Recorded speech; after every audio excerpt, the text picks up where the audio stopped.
Welcome back, everyone, to another episode of the Sporting Cast podcast. Episode 14 brings a dear friend of mine who made a great impact on the reason why I made this podcast.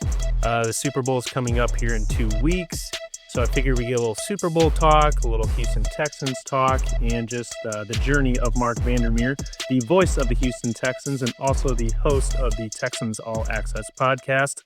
Marc, how are you today, my friend? I'm doing great, Lucas. Ready to rock.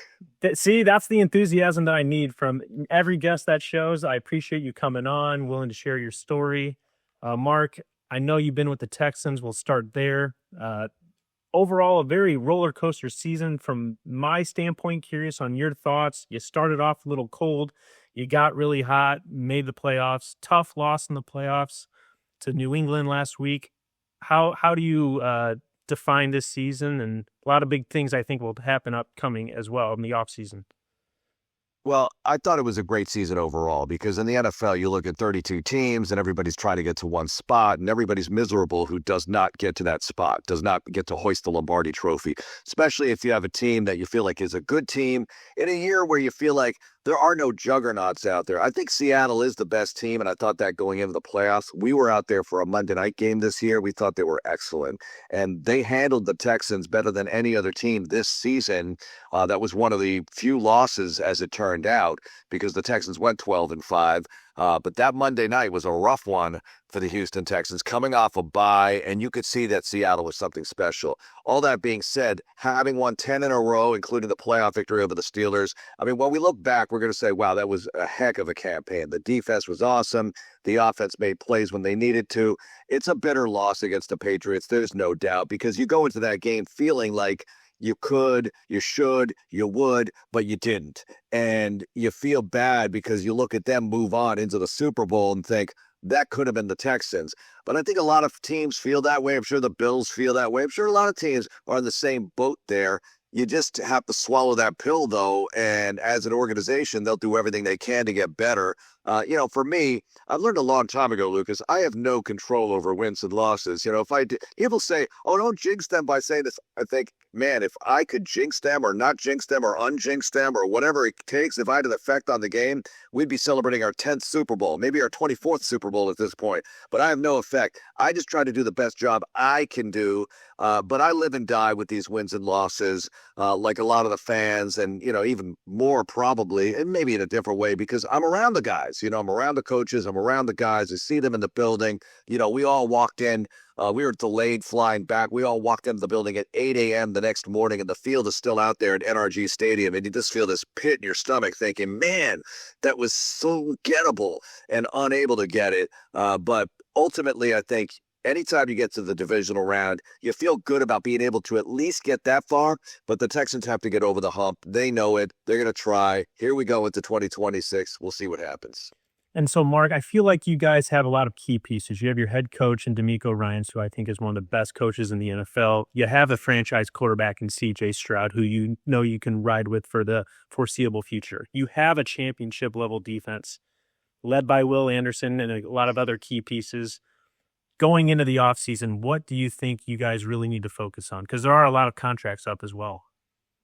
Yeah, there are, but they get the defense back by and large. Mm-hmm. The defensive tackles who made a lot of noise this season, like Sheldon Rankins, unrestricted free agent to be. Now they could be working out signing him as we speak right here. We'll see. They'll have to fortify the inside there. Tommy Togiai is back. He had a really good season. Foley Fatukasi, unrestricted free agent. Mario Edwards Jr., I think he's scheduled to come back, but they'll have to add there. And they certainly want to add depth because, knock wood, they got really lucky in some cases keeping the bulk of the defense healthy. They did have some injury issues with that defensive tackle rotation and at safety, but I love what they have coming back. And I love who they have coming back healthy. That Jalen Reed, rookie safety, got to play at the end of the year. I think he's going to be pretty good. Jalen Smith, depth piece in the secondary, because the front line secondary guys are lights out great. And all three layers of the defense, all three levels, are just loaded with outstanding playmakers. So I think there'll be a really good defense next year is what I'm trying to say here. Offensively, the two rookie receivers, Jaden Higgins, Jalen Noel, they'll be in their second year, so they should get better. Higgins had a really promising rookie campaign. I think they have to wonder about, all right, Nico Collins, it was horrible that he got a concussion in the Pittsburgh game, could not play against New England. That was a big factor in their offensive struggles, I thought. And, I hope there's no lingering effect there. We'll see. I don't know anything, but, you always wonder about a guy who's had multiple concussions, and he needs to be able to avoid that. And it's easier said than done if you're a receiver. And as far as Stroud goes, he did not have a good game against New England. We all know that. You don't want to throw the baby out with the bathwater here in terms of your opinion of C.J. Stroud. And I'm speaking to a lot of the fans who are very frustrated. I get it after a game like that. But then you look at some of the plays he's been able to make. Like I was watching one of our shows and we showed the Pittsburgh game and a few other games in this series we have called Iron Sharpens Iron. And you're looking at these throws Stroud is making. You're thinking, not too many guys in the league can make the throws that he does make that are really good. So, Sam Darnold himself, look at his story. He does not make it with the Jets. He does not make it with Carolina, et cetera, et cetera. Finally, with Minnesota, he flashes big, but he flames out in the playoffs and the regular season finale when they had the division on the line. And now here he is in the Super Bowl. We'll see if he wins it. Don't know, but it's a great story, and it shows you that things sometimes take time. Development of quarterbacks. Stroud is 24 years old. He has to continue to develop. I always say this about everybody, Brady, whoever it is. They all got to get better. If you're not getting better, you're getting worse. So you got to find a way to get better, and he's got to find a way to get better. They all do, and we'll see if they're able to put it together. But I think they'll add to that O-line. They have to get another playmaker or two.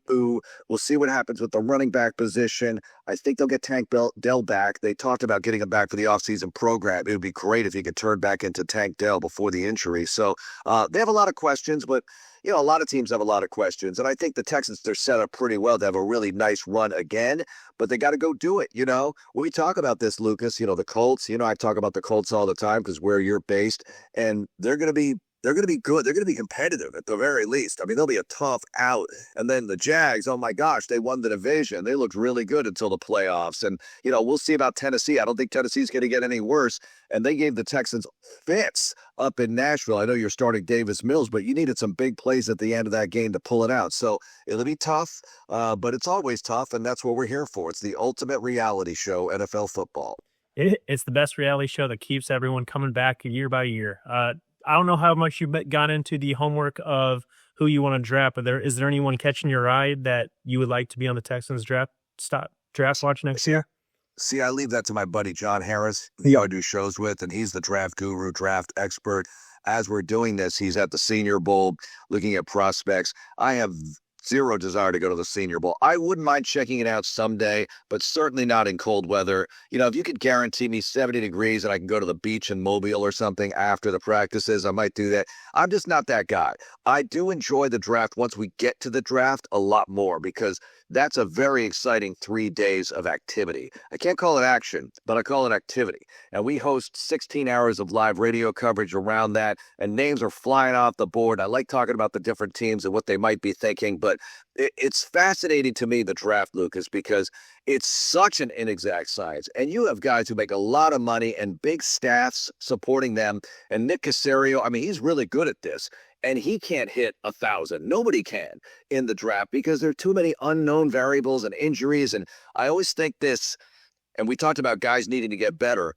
Whoever you are when you're drafted, you must improve from day one. You have to continue to put the work in.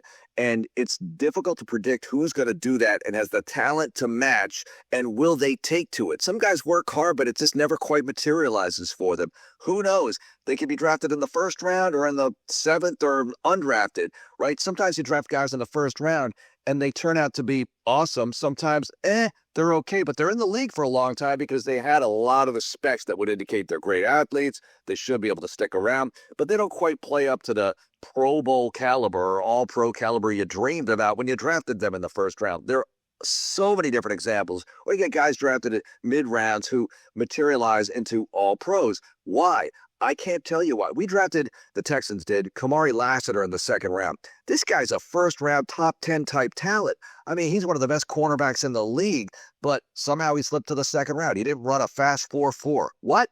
he runs fast in football gear, and that's all that matters. And he turns on a dime. So maybe they were looking at the wrong drills. I don't know. But the Texans certainly benefited from that. And Caleb Bullock as well. Third round pick. Safety who is a phenomenal player. Had that pick six to end Aaron Rodgers' season. I mean, that was really something. And that's just one of the many plays he made all year. Third round pick. Who knows? It's an inexact science. That's why I don't pour too much of my time into it, because as much time as I think I'm pouring into it, or any draft fan out there, believe me, the guys in the NFL offices, they're up nights doing this night after night, and they have access to way more information than the average draftnik fan or even the pundits out there. Way more information. So, and they still can't get it 100% right at all. If you get 50-50, you're a genius in this league.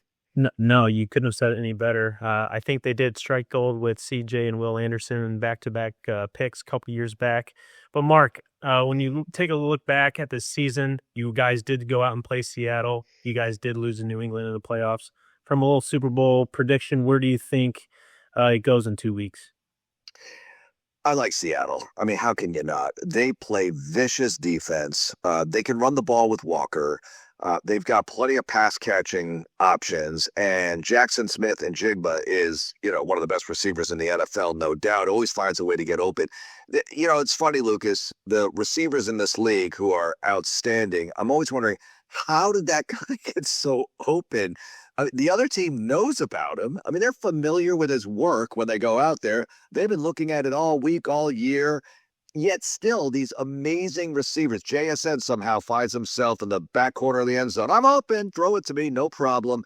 It's really impressive how some of these coaches put these plays together and how some of these receivers can turn on a dime, can make themselves available for those passes. Kelsey, when the Chiefs were going really good, how does he get so open? I mean, it's just throw and catch with him. Puka Nacua is another one of those guys. They make it look like it's basketball. Just throw it to the guy. He's open. He's on the wing. Just get it to him. Boom, done. There's 8 yards at least, right? And we'll move on, line them up again, and we'll score eventually. Those offenses, the Rams and the Seahawks, very impressive.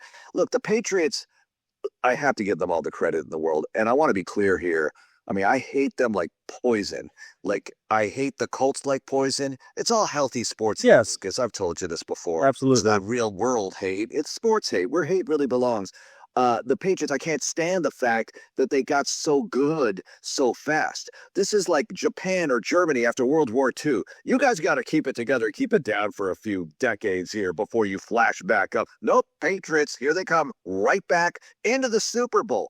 And the fact that they're back in before Josh Allen gets in at all, Lamar Jackson gets in at all, Joe Burrow got in once. I mean, the list goes on, but give them their due. Vrabel's a great coach. May played well enough. May's running ability is what did it for me this postseason. Not so much against the Texans in that game, but clearly against the Chargers. He was, 66 yards on 6 carries or whatever, on 10 carries, I think it was. I think he averaged 6.5, so 10 carries. Didn't run much against the Texans, had a couple. But in the Denver game, in the snow, a couple of really damaging runs in a close game, and that's all it takes sometimes. And I thought Stidham's lack of willingness, I don't know what it was. You got to run with the football. You're in the snow. This is not like, oh, get it to, player X, Y, or Z because that's in the playbook. This is, hey, who can run in the freaking snow on that day? Who's got the cleats that are going to stick? Give it to a DB and put them on offense if you have to. Anybody who feels like they have traction in the snow, because it's such a huge advantage there in the fourth quarter. But it's easy for me to say. I just think Drake May, as long as he's able to get yards with his legs, he'll be effective. Seattle's going to come after the running backs, and you can slow them down. Seattle's going to slow down the passing game just enough. But May's ability to run and make plays that way will keep them in the game. However, you got to find a way to stop that, or at least slow that down, or at least hit him a couple of times where he's not going to do it as much. I don't know what it's going to take, but I just think Seattle's got more talent. They're going to win the Super Bowl. It's crazy to me because when I was watching the game yesterday, I even called out Stidham. He ran one of the first, I think the second drive of the game, he had a nice little 5-6 yard run, and then he didn't really do any. I think he only had 4 in the entire game, and for 22 yards. And it's, to your point, for how bad those conditions were in the second half, you thought he would have maybe tried to use his legs a little more. Yeah, it's like the Seinfeld thing. she's a mutter. Her mother was a mutter, like that says horse racing. Yeah, but it's like some people are snowbacks, some people can do it. And unfortunately, you probably don't know who that is until you get to a really snowy game. And I guess it's hard to practice in that stuff. I mean, if you're New England, you've seen it before, but maybe not to that degree. So I don't know. It's too bad for the Denver Broncos because they lose their quarterback going into the AFC Championship game. I still thought it was a very winnable game for them. Don't turn the ball over. Here's a key, Lucas. The Texans' game plan this season largely was let's keep it together. Don't turn the ball over. Make big plays when we can, but make good enough plays when we can. And punting is fine because we have the best defense in the league. Seattle ends up being best in scoring defense by 0.2 of a point ahead of the Texans because against the Colts in Week 18, the Texans allowed 30 and they weren't playing their guys in the second half and it just got out of control scoring-wise. You couldn't win that scoring title, which doesn't do anything for you, but it's just nice to be able to, hang your hat on that statistic sometimes.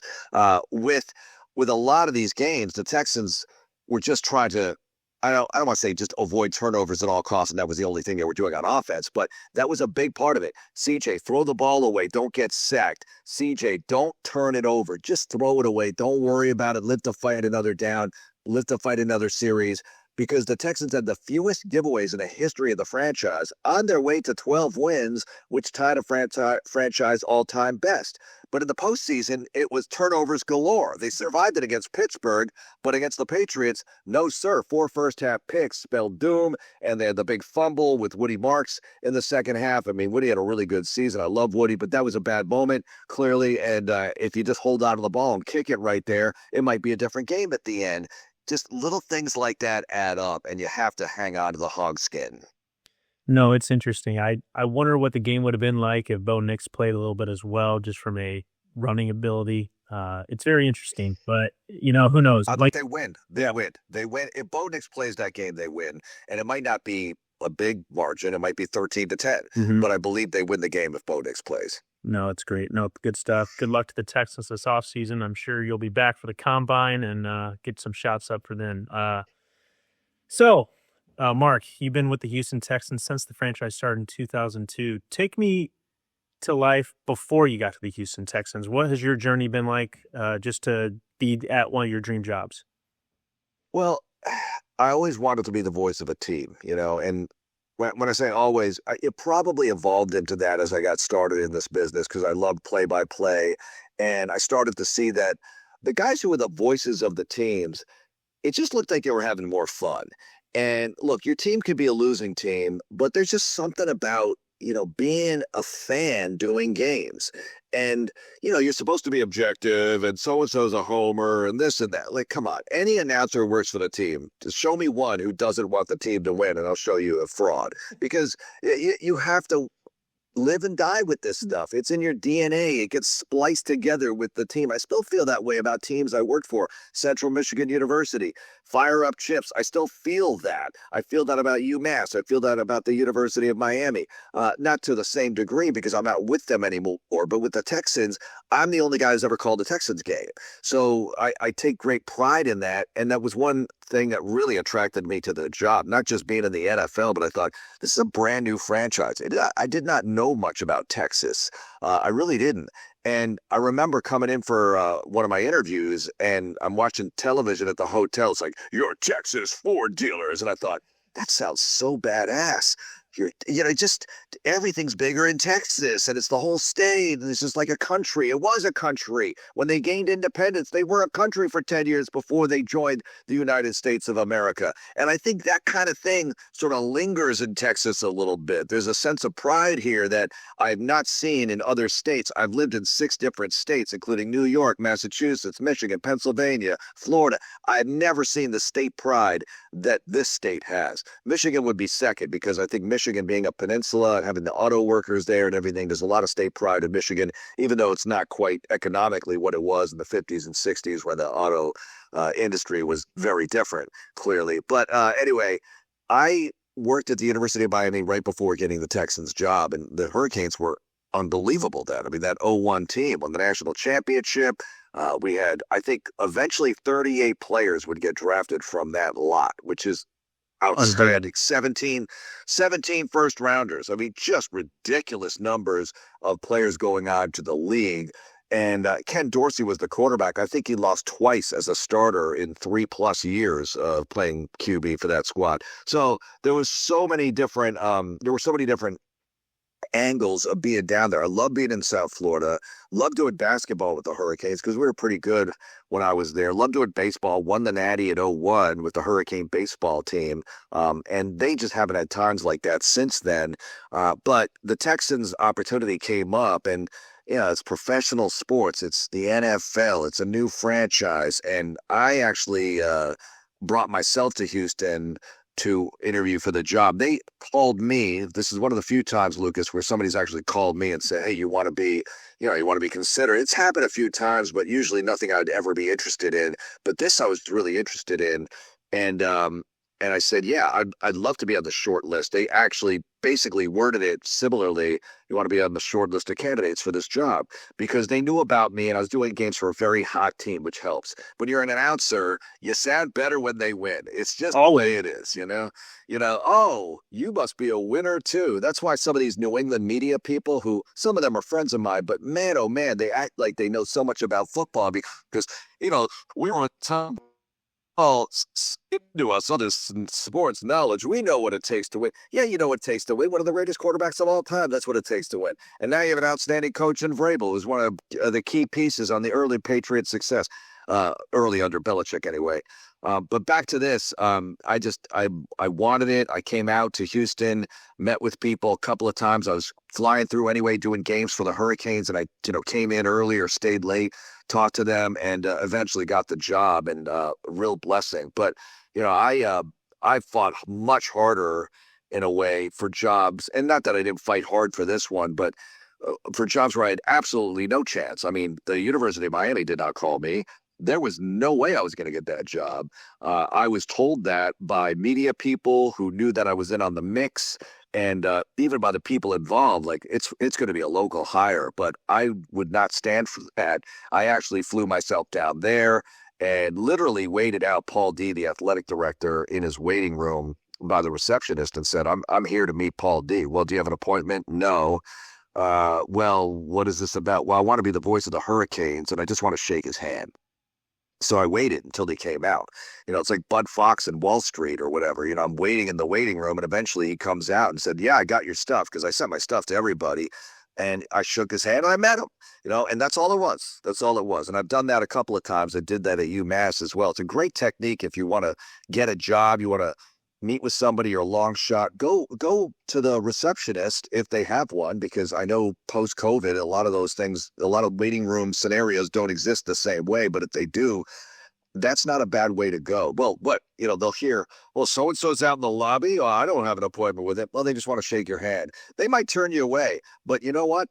If you do it and you do meet them, it's a big advantage. Now they know who you are. Now you're not just a resume on a big pile.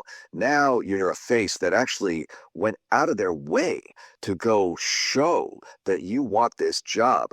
Lucas, I talked to too many people in life who want jobs and they send their resume and they wait. What are you waiting for? You're going to wait. It's almost like cartoon. You're going to wait until you're like bearded and in a cave. I mean, wait for what? You can't wait. You got to go out and show yourself. If they're not going to meet with you, send them a pizza. Send them a pizza and maybe attach your resume to it. Send them something. Who's going to turn out to be, "Hey, there's a pizza for you in the receptionist area." "What? I didn't order a pizza." "Well, somebody bought it for you." "Well, let me go see what this is about." "Oh, it's that guy who wants the job." "Wow, that's weird. He sent me a pizza." Well, now they know about you, and people are talking about you, and they don't even know you because you sent a pizza. Send flowers. I don't know, send something. Do something different than everybody else. That's how you get jobs. HR will often bury, and it's not even their fault. They're just trying to vet, and they have filters and different ways of coming up with the top candidates. You might not even make their top 5 list because you might have put something on your application or whatever it is that you fill out that says something that red flagged you, like, "Oh, the salary requirement's too high." Because how many people put too much money on the salary requirement because, well, I don't want to go low. They might think I'm just being cheap with myself and my I don't think highly of my abilities. There's so many different ways of looking at this. I didn't mean to turn this into Job Search 2026, Lucas, but I've done these things to help myself get jobs because I started in sales, and that is really a great way of going about to pursue what you really want to do. You really want to move up in this world like I did, want to be the voice of great teams. Those are the kinds of things I did to move ahead.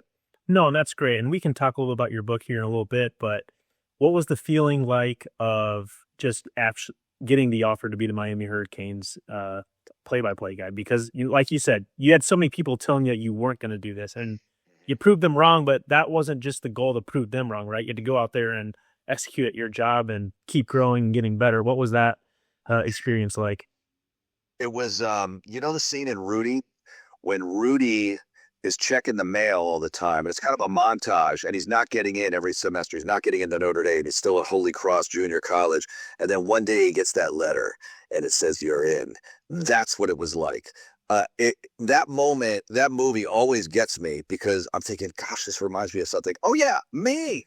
Like I've had that moment happen a couple of times where you find out you get the job, and it's just like, I don't want to get overly dramatic here, but it's just like tears rolling out because you worked so hard and you want it so badly, and to have it come through, may everyone be blessed with a moment or two like that in their life or more, because it is a really incredible feeling and so gratifying and satisfying.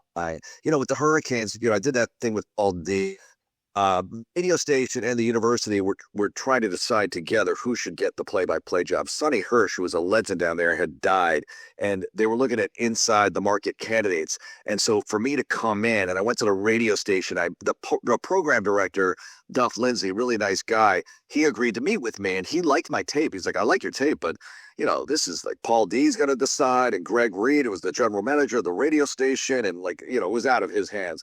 He had some input, but it wasn't his decision. I went back on Monday morning to meet with the GM. I literally stalked him outside the building. The salespeople are coming down on their cigarette breaks. This is 1999. People still smoked. The salespeople are coming down on their butt breaks, and they think it's hilarious what I'm doing because they're salespeople. They think it's outstanding work by me to be stalking the GM. And I finally got to meet the GM for just a few minutes, but I met him.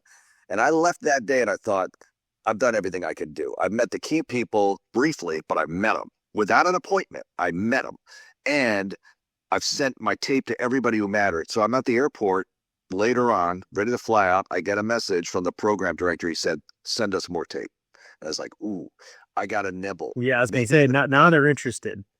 Now they're curious. They want to hear more tape because my demo tape was like a highlight reel and this and that. So I sent them more tape, and I waited. And Barry Jackson, who's still there as a reporter for the Miami Herald, called me.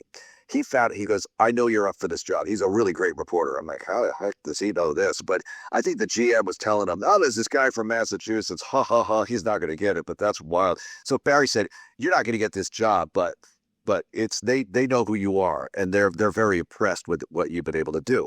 So I'm like, okay, that's good information from Barry. And I continue to hammer the university side. I think they at the time, one of the objections I gleaned was that, was I going to stay there? I was not from there, all this other stuff. So I came up with examples like Ernie Harwell had been somewhere else before being with the Tigers forever, and he's a legend. And Chick Hearn was with USC before going to the Lakers, and he's a Laker legend. And I can be a legend down there for you. I want to be a Hurricane. So I did stuff like that, but I didn't think that was going to make the big difference. And I didn't know what was going to happen. So another week goes by. Barry calls me again and said, "I think you're getting this job." And at that point, I was thinking, holy crap, I am going to get this job. I am. And he's saying that. So he must be getting it from somebody who knows. Sure enough, I got the job. And Lucas, it was a great feeling. It was an unbelievable feeling to know that I was going to the Hurricanes. And my life was very tumultuous at the time because I was at UMass. I was general manager of the radio station in addition to being play-by-play guy because my GM had left. It's a long story. Often you hire the best salespeople in the building to replace management. And I was the best salesperson in the building. So I became the general manager of that station. In addition to everything else, I was stressed to the max. It was too much to be doing games and GM and radio. It was after the Federal Telecommunications Act of 1996. So there was a lot of M&A going on, a lot of mergers, acquisitions, trying to be a good Wall Street business. It was nuts. So I had bosses above and below and all. I mean, not below, but managing below. You're managing up, managing down, managing across. You're managing all over the place. In addition to doing games, and they wanted me to give up doing games at that company that had the radio station that had the rights to UMass because they said, this is your future. What are you doing these games? And UMass was on its way down. Calipari had left, and now we're on the way down. And look at them since. And they said, this is your future. Stock options. Come on, bonuses. This is management. And they were absolutely right from their point of view. But in my gut, I knew I had to continue to chase broadcasting. I thought, and this is no disrespect to anybody in management, I thought I can always get back into that because I know how to sell. If you know how to sell, you can do a lot of things in life. But I said, I got to pursue the broadcasting. So I had to pick, like, I give up the management, by most of it. I'm going to continue to be a broadcaster for UMass. In the meantime, I was chasing that Miami job with a vengeance, hoping I'd get it because it was the only one I was really chasing. I think Oregon State was open, and I was going nowhere with that. So I was all in on the Hurricanes. So to get it was monumental at the time. So just to start a little topic of it right now, Go Get Your Dream Job, your book that came out last year. Just want to mention that for me, when we talked about it a year ago now, that was a big reason why I pursued this podcast. And I think for those people that are just trying to get something more out of what they're doing right now, highly advise you to go take a look at that, Mark's. It's all available on Amazon, right? Anything else? Yes. If you're a Prime member, it's free on audio. Yes, and it's fantastic. So highly suggest all the viewers out there to go listen to that. It's made a great impact on my life. I know it's helped some other people that I've shared it with. So go listen to it. And Mark, if you have anything to add to that book, feel free. But it was a great read for me. Well, I appreciate that. And that means a lot to me that you said that, Lucas, because that's why I wrote it. I wrote it because I thought, how can some of these things, it's a very niche thing. I'm a broadcaster. How does this apply to just about anything? And I think it does. And I've talked to a lot of people about it over the years. And I thought, well, let me get this down on paper and sort of reverse engineer how this all happened for me. And, the couple of big questions that I say this in the book, how did you find out what you really love to do? Which is a great question. How do you know what you love? And I always tell people, you have interests. Even if you don't think you have interests, you do have interests. And you got to go forward in the general direction of your interests. And that's all I did. I got into media, advertising, sales. And so I was in the business and I was good at that, but I didn't love it, like have to do it. I'm a musician too. And I talk about this in the book. I'm a musician. Like you can't see it on camera here. I got guitars all around me. I got a drum set to my right. I got a bass. I got a band equipment in here, Lucas, but I don't, and I really like it. I really like playing still, but I don't love it the same way as I love broadcasting. I can't explain why.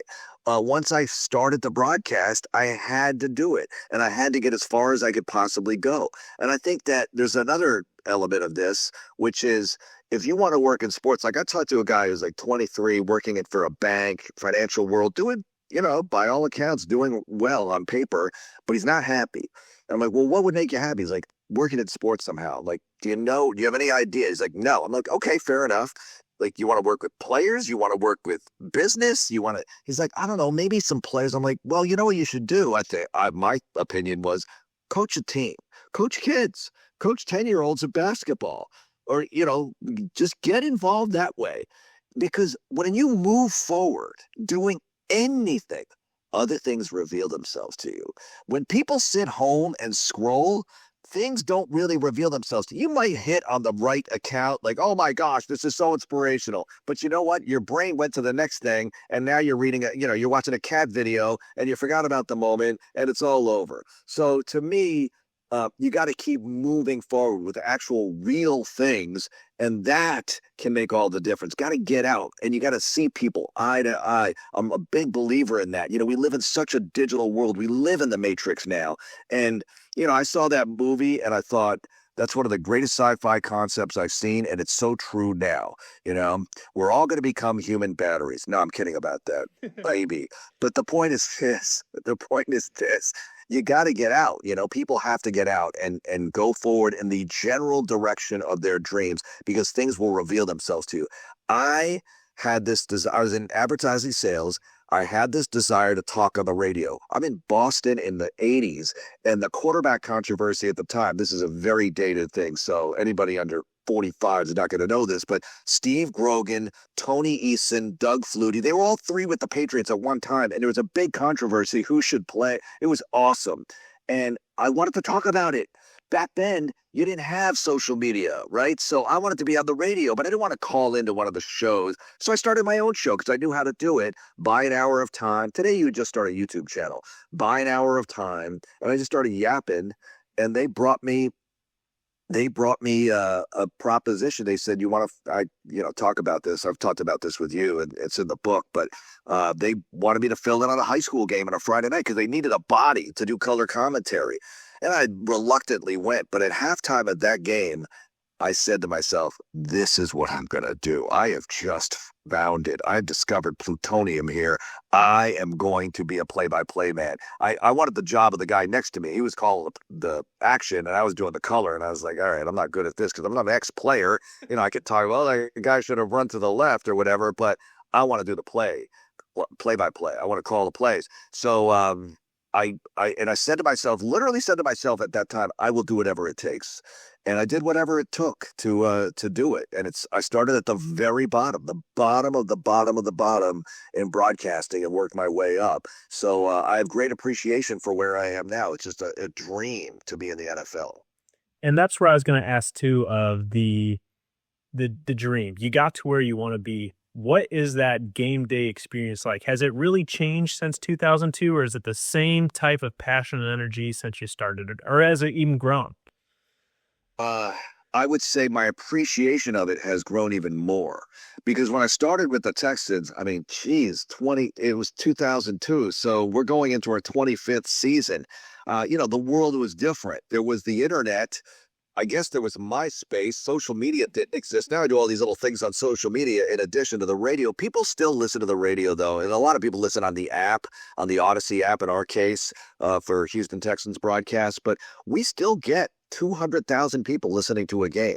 Now, they might not listen to the whole thing. It might be, okay, we kick off at noon Central, but I'm coming out of church. So on my way home, I'm going to listen to Vandermeer and Andre Ware calling the game, and then I'll situate myself in front of the TV. Oh, I got to drop off Junior at soccer at the half, so I'm going to go do that, but I'll listen to the radio.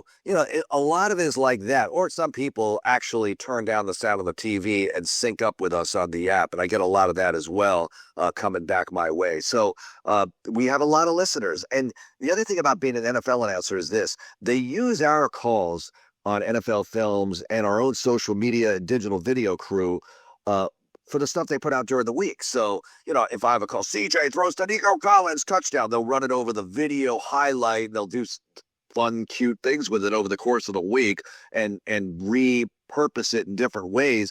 And to hear my voice doing that is really cool because the radio announcers in baseball don't get that. The radio announcers in basketball don't get that. But in football, we get that. And it's an added benefit of being an NFL radio announcer that is really delightful to be able to experience, your call post-game like that. But to answer the question, I love it more than ever in a way. Game day for me is Christmas morning. I love the preseason. Anytime we're on the air in the booth, I absolutely adore the situation. That's my happy place. That's 3 hours of we're in it. We're on a spaceship together. We're just there. I'm not thinking about anything else. I am locked in. And the only thing that's ever given me any kind of glimpse of that is actually coaching my kids' teams. And I love coaching as well. I do, but not as much as broadcasting.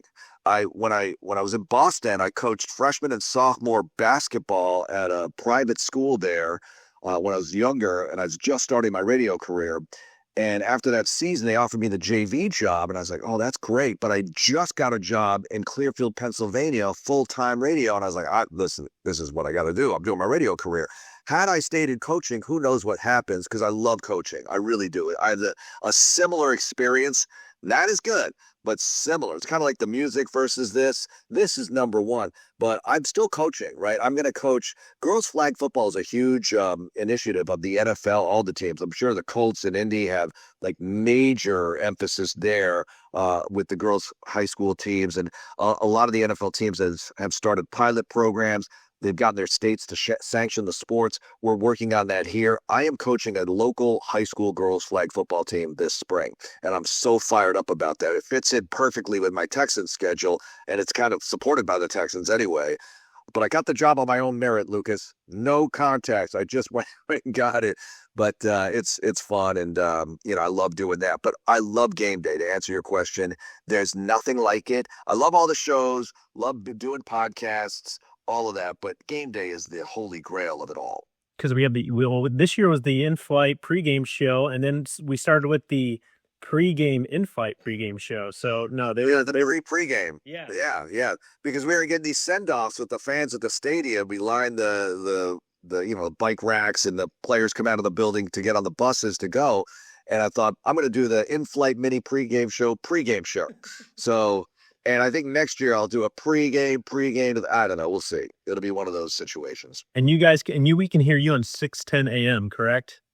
All right. So it's Odyssey app, Sports Radio 610 in Houston, and that's how you get us. Okay. And you get all the shows that way too, or HoustonTexans.com will have it, and have all the podcasts and Spotify and those. And we'll start up those shows the day after the Super Bowl. We're back at it 5 nights a week, 6 to 7 p.m. But every show becomes a podcast, or the podcast becomes a show. I'm not sure which is first, because we treat every show kind of like a daily podcast. What's up? We'll often record the show, but we'll redo it or go live if a news item breaks. Like free agency, we're just live all the time, because it's just free agency. You're just like reading Twitter on the air, reading X. Like, okay, fresh ideas. Yeah, it's like and it often lines up with spring break, which I hate, because ideally I should be spending time with my kids during spring break. We were at Disney World once, and I waited in the Avatar line for 3 hours. I said, you guys go knock yourselves out with rides. I'll wait online here. It was a 3-hour line. I said, I have no problem, because I got my phone and it's fully juiced, and I'm on Twitter reading about free agency, because it's one story after another. Just refresh.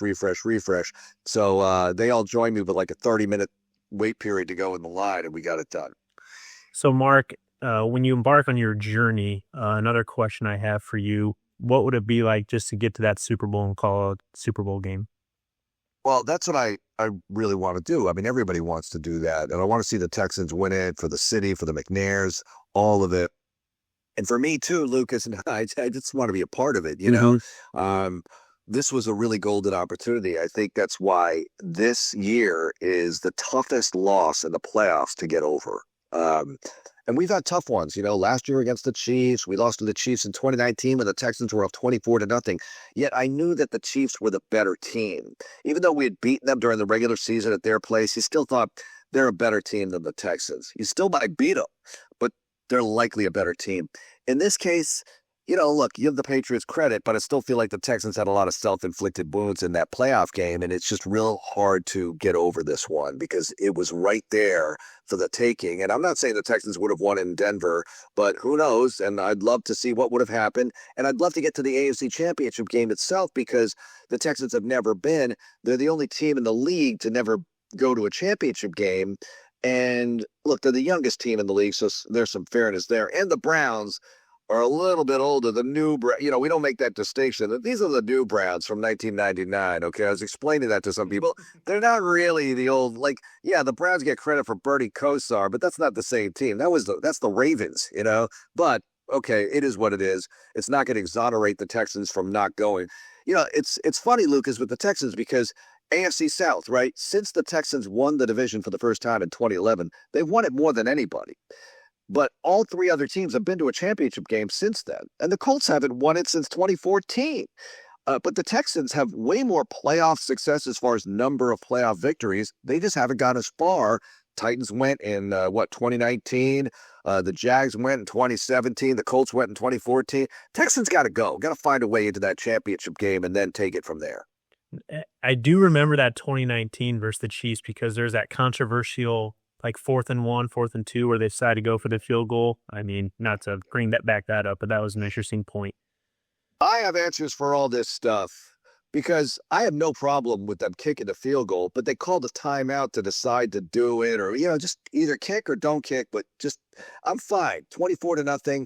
You should be, it should be a Comfortable. decisive advantage. And then they just, allowed a big kickoff return. They went, not in this order, but the Chiefs scored. They have a punt where they faked it in their own end and they didn't make it. I mean, if you fake a punt, you have to be right, obviously. If you fake a punt, it better be 1,000% chance you're going to convert because, especially in your own end, that's just death. So they didn't make it, and that was a real tough one as well. So, Mark, as we talk, and I know you alluded to this a lot already, but advice to just people, especially younger than me, because we do live in such a digitalized world. And I also think that the social attributes that the younger generation has is not as strong as it could be due to the digitalized world. What's your advice to people, just whether it's sports media or broadcasting or another career, just to put themselves out there and go meet somebody? What do you have to say, and anything else to what you've already touched on already? Well, it's hard to cold call people now, right? So salespeople have this problem. And as a guy who, I'm vice president of broadcasting, a lot of people call on me to sell stuff, right? So I get a lot of emails. I get a lot of cold call emails. And I find it interesting what people write in the subject heading to make me want to open their email. It's really fascinating. But some of these people, they kind of get almost nasty. Like, I haven't heard back from you yet. I'm like, well, you're not going to, I Kick rocks. like that, Lucas. It's like, are you yelling at me? Like, are you? Because I get it. You're frustrated, but I'm not getting back to you. But the ones who are persistent and nice, often not every time, but I will get back to those people. I think, I think there's still a place in this world for persistence.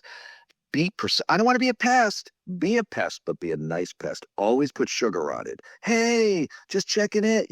That, look, it's not going to work with everybody. I guarantee it won't work with everybody, but I guarantee that it'll work with somebody.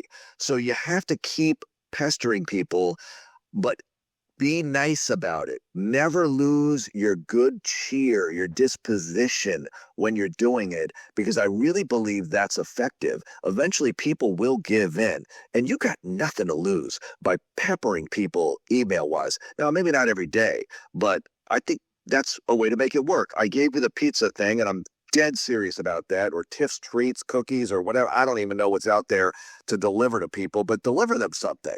People will open the delivery. They will. They'll take note of that. I once had an idea to send a singing telegram to somebody, but back when those were kind of a thing, and I never did it, but I thought that would have been interesting, because it's gonna. Hey, Joe, there's a singing telegram for you out front. Like, all right, send it in. Come on, let's do this. Everybody gather around. You know what I mean? Something like that, where the whole office might be talking about you. Stand out. That's the thing, because you might not want to work in sales and marketing, but if you're looking for a job or a gig or to get somebody to notice you, you are in sales and marketing, whether you like it or not. So start acting like it and use these tools to make yourself better, make yourself noticed. Mark, as another thing that we've been doing in a segment, so now that you're down in Houston, Texas, favorite place to eat? What's your go-to spot in Houston, Texas, if you're going out with the family or going out with some of the people that you work with? Very different things, family and people I work. Like, there's a chain down here called the Pappas chain. They're actually Greek, but they have Pappasitos Mexican and Papado, which is kind of a Cajun thing. And their restaurants are really good. I guess I'm kind of giving them a commercial here. But I like their barbecue stuff too, because look, I love the Texas barbecue. It's fantastic. I mean, there's so many great places. It's like a lot of things where you go somewhere. If you're going for clam chowder in Boston, it's going to be good, right? It's got to be, because the competition is so severe. Here with the Tex-Mex and the barbecue, it's hard to find a bad place. If the place is no good, it's going out. The competition is too good, you know? But when I get brisket and stuff like that, I sometimes like a salad with it. I sometimes like some fries. And, that's not traditional Texas barbecue, but I like the places that cheat a little bit. And, all right, throw me some French fries. Come on. Can I have a salad with this? Because it's going to kind of wash it down really well. Although if they make a nice slaw, which is part of the traditional Texas barbecue stuff, I'll take that. But the Tex-Mex too. I mean, it's hard to screw it up, but sometimes they do. But if you have somebody who makes good guac and chips and queso, and you put all that together with the pico, I mean, that is so freaking good. I'll eat that all day if I can. You know, Here in Houston, there's so many different kinds of restaurants, though. Any kind of ethnicity, any kind of type of food you want, it's here. This is a very, I can't call it an underrated food city because the New York Times has recognized it now, but I think still a lot of people don't realize that this is a food haven, Houston. And all the players, I interview them, and, a lot of them are from here. What stands about Houston? Food. Food always comes up, probably first, food. Maybe food and friendliness. This is a great city. It's not the greatest city to visit. It's a great city to live, great to visit your friends here. You want to play golf, you want to go to a sporting event, outstanding. But it's not like, honey, let's get away from Cleveland and go on vacation to Houston. It's not probably going to happen in all likelihood unless you have family here. No, last question before the supporting cast. Who's your favorite person to interview right now on the team? I love Aziz Al-Shire. Aziz reminds me of D'Amico Ryans. And when I had D'Amico as a player, I remember thinking this guy would be a hell of a coach. Now, I've had that thought about a few other guys, but it's all about whether they want to do it or not. Because the guys who are good enough to coach are smart enough to know that you're going to work some ungodly hours and it's going to be really tough. Now, D'Amico, I think, has a real good sense of family for his coaches. On Tuesdays, he has the coaches bring in their families for family dinner. Oh, so they get to see him. And Tuesday is usually game plan Tuesday with the coaches. So that's a long day in particular. But I think that they'll stay late, but I don't think they stay as late as some other teams used to or something, because he's like, go home. He wants the players and coaches to be better men, better fathers, better husbands. He said it in his inaugural press conference. He still lives by it. I think that's why a lot of these guys go the extra for him. And it's proven to be a thing on the field, no doubt. They haven't broken through the ultimate, but he's been here 3 years. They go to the divisional round all 3 years. That's strong. I mean, that's really strong as a start. So let's see if he can go a step further next time. And last question, as you embark on this journey, whether it's been the last 24 years with the Texans or everything that led up to that moment, who has been your supporting cast and has really shaped your life for the better? Well, absolutely my family. But even before that, I got to say that, my family, my brother, I remember when I was deciding to go to Clearfield, Pennsylvania, it was a real tough leap because that was a full-time radio job, but it was in Clearfield, Pennsylvania. I was in Boston. I was, a Boston young professional. I had an offer to be a sales manager for a local cable television advertising company, and it was a good job. But I had this job that made no money practically in full-time radio in the middle of nowhere in Pennsylvania. I love Clearfield, but it was a real big leap, Lucas. And my brother, I couldn't decide. I was just crippled with indecisiveness. So I said, I'm not going. I got to give the guy an answer. I'm not going to go. And my brother called me that night. He goes, how you feeling about your decision? I said, not good. Not good at all. There's nothing like having that thing that's difficult to decide, making the decision, living in that for a brief amount of time, and then realizing it's either right or wrong for you. I mean, to have that luxury, you don't always have that luxury with a tough decision, but he said, call the guy tomorrow, tell him you want the job. I'm like, it's so embarrassing. I told him no. He's like, just try it. And that was great advice. I called the guy, the station manager, owner, the next day. I said, if the job's still open, I'd love to take it. He said, it's open. Come on down. So I went to Clearfield, the land that time forgot. That was a great place. But that really changed my life, that way of thinking. So my brother was very supportive. And I reached out to a lot of announcers along the way. Most people you'll see want to help you, but they don't know how. You got to help them. I get a lot of like LinkedIn messages. Any advice you have for me? I'm like, and I got like 5 questions right off the bat. What are you looking for? What's your situation? I don't have advice, just in the way I do, but most of it is like, listen to the book, buy the book. It's free on Amazon Prime. Yeah, exactly. Not that I want to sell the book, but it's all there, right? It's all in there. So, but so many announcers have helped me out. The guy who used to do Patriots games, Gil Santos, really nice to me. George Blaha, Pistons forever, Michigan State, in Michigan, he was awesome to me. And they might not even remember things they said to me. Lanny Fratteri used to do the Pittsburgh Pirates. I met with him. I was interviewing him, and when I was just starting out, I said. And the Pirates were really good then. They had Barry Bonds and Bobby Bonilla and stuff. And I said to him, I was like, hey, when the Pirates were bad, I mean, how tough was it to be the announcer? He said, well, I'm a Major League Baseball announcer. This is a blessing to have this job. I get to call Major League Baseball games. So the Pittsburgh Pirates, the way he said it is something I still internalize today. Because we've had bad years. We were bad in 20, 21, 22. But I never felt like, oh, this job, no way. Always grateful to be in the booth. Game day, even those teams, week 11, we've lost 8 in a row. Doesn't matter. Love the game. Anything can happen today. Let's enjoy it. Let's be part of it. Now, look, you'd rather have them win, no doubt. But I love being part of it because you're with the fans. You are their voice. You're the narrator of this thing, and it's really special. Marc, thank you very much for your advice, your book, what you've given to me. I'm sure many others as well. Thankfully, I didn't have to pop in your LinkedIn inbox, but I do appreciate just everything that you just shared today. Again, to all those viewers, buy that book on Amazon Prime. Marc, best of luck. I'm sure we'll see each other semi-soon here if you're coming for the Combine, and we'll see what happens for the Texans this offseason. You'll see me. Let's play some hoops. Let's get it. Well, that three-point shot better be ready. They'll try. Marc, have a great day. Thank you. Thanks, Lucas.